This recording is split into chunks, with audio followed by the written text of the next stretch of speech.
Welcome to Alamo CityCon in San Antonio, Texas. I'm HFF Ray. Thank you guys so much for hanging out with us. There's a ton of stuff going on out here.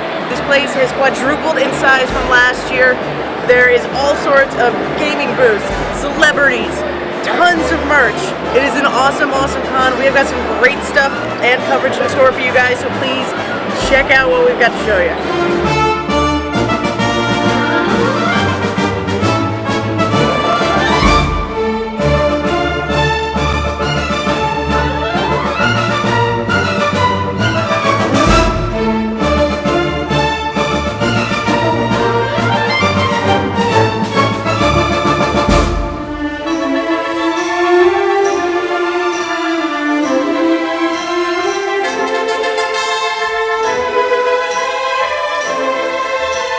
What's up, everybody? This is Ray, hanging out still at the Alamo CityCon. It is awesome out here today. There are tons of great things going on. In just a second, we're about to check in with Naomi Grossman.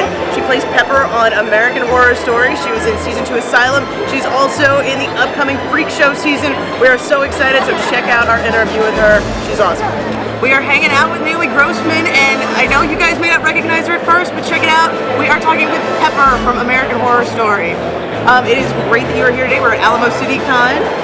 So we got to see a lot of you last season during Asylum. What has it been like being on this show, being in this part?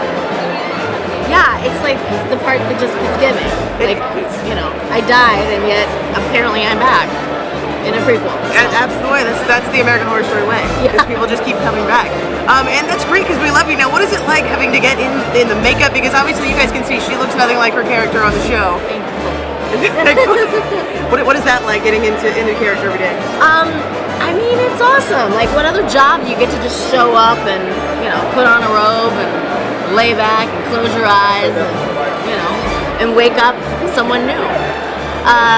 No, I mean, it's time consuming. Certainly, it takes about 2.5 to 3 hours, and you know, very involved. But you know, that's good. It's awesome. What if it took 5 minutes? That would be really. It just kind of takes away from it a little bit, maybe? It's just not as... So you're going to be in the next season in Carnival. We're all super excited. Freak show, thank you. This right here, is this going to be basically what we're going to get to see right here? We're going to get to see a lot of... A little something like that. I am alive. She's alive. Yeah, actually, the color scheme, yeah. This was totally coincidental. That was made before Freak Show was ever announced, but... That is pretty incredible. Yeah. Well, I know that you were definitely one of the favorite characters. You were definitely one of the main reasons we were actually coming here today, so we're really glad that we got a chance to talk to you. Thank you so much for sitting down with us, and we look forward to seeing you in this next season. Thank you so much. All right.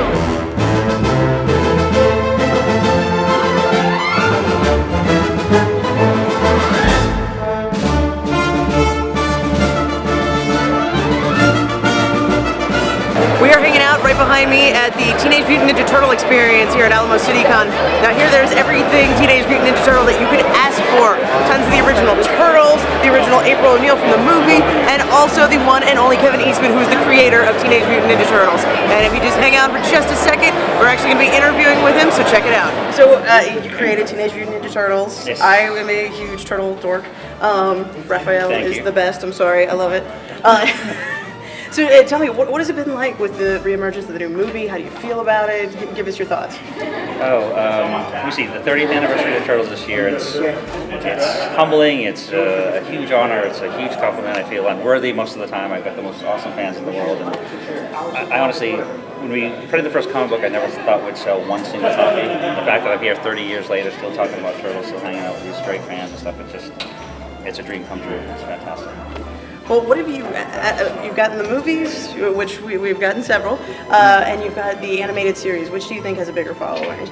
You know, I think right now the animated series, because it's been on longer, but I also, what Nickelodeon did with the reinvention and restarting, I guess, of with the animated series, it's so funny and it's clever, and I think the stories are awesome, and we were able to bring back lots of classic old characters, plus introduce some new mutants, and I don't know, it's just, it really resonates, and I think it's connected to a whole new group of young fans, and it's made the older fans happy. They feel, you know, they haven't lost their turtles, which they've claimed since, 30 years ago now. But the movie was an absolute blast as well. It was really great to work on that. We had a lot of fun. right, and last question. I know that no parent likes to say this because they're all their babies, but do you have a favorite? You know, it's choosing your favorite child, but Michelangelo was the first turtle ever drawn. This was a turtle I drew back in 1983, so I was always partial to him. But when I write stories, I really gravitate towards Raphael because he's a little bit more unpredictable. I usually team him up with Casey Jones because you can take the stories lots of other places you couldn't with, say, one of the other girls. It's just a blast. They're like two goofball brothers. They have a blast and get into all kinds of trouble, so it's fun. Well, thank you so much, Kevin. We appreciate talking to you.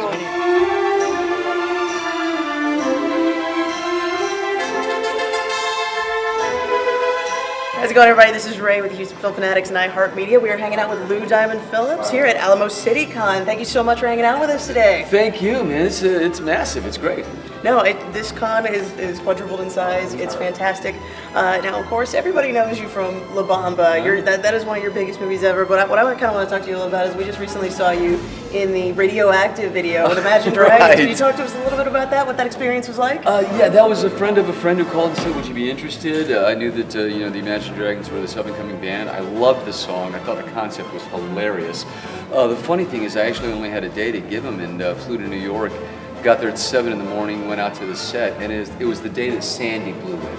So we had to shut down production at the end of the day, and they brought me back a couple of weeks later. But it was an absolute blast doing that show, and I'm incredibly proud of the guys. I mean, they just blew up.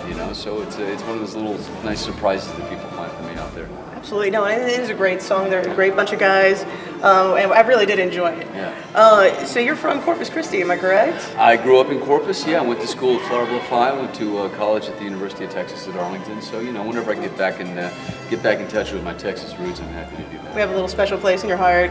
Deep in my heart. I love it. I love it so much. What can we expect to see coming up from you? What's your future roles look like? Just finished the third season of Longmire, and they're actually talking about moving to another network, so hopefully that's going to work out well. Awesome. And then sometime, maybe the middle of next year, we're going to see The 33, which is a film about the Chilean miners tragedy that happened down in Chile in 2009. And I co-star with Antonio Banderas, Juliette Binoche, Gabriel Byrne, Rodrigo Santoro. It's an amazing international cast. So that's going to be a big film, and that'll be out sometime next year. Awesome. Well, we look forward to that. Thank you so much for taking the time to talk to us today. We appreciate it. Thank you.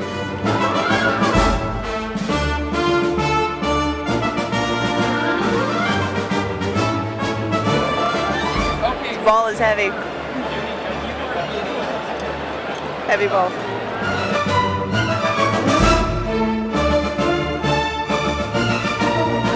All right, what's up, everybody? This is Ray with the Houston Film Fanatics. We're hanging out with the one, the only John Kassir, who is the Crypt keeper.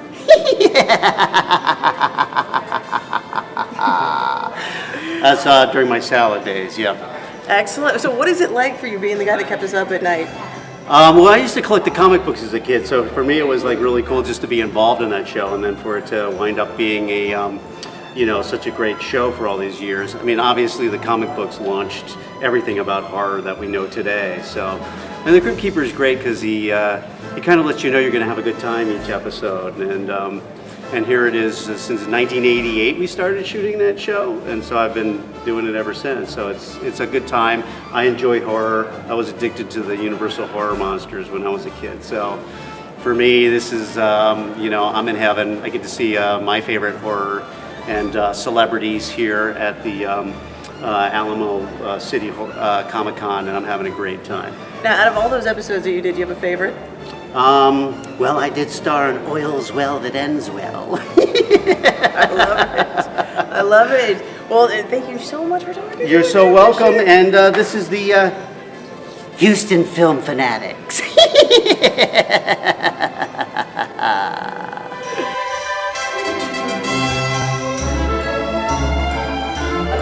don't carry clutches, but I would carry this. I need to just whack people with it.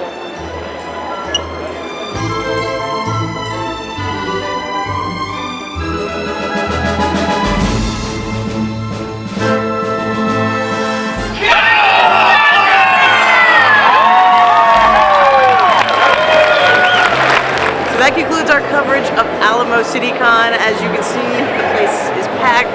It's been an amazing weekend out here, and I gotta say, this is quickly becoming one of my favorite cons to come to in all of Texas. Alamo City Con, San Antonio, 2014. Thanks for checking it out. Dad. Dad.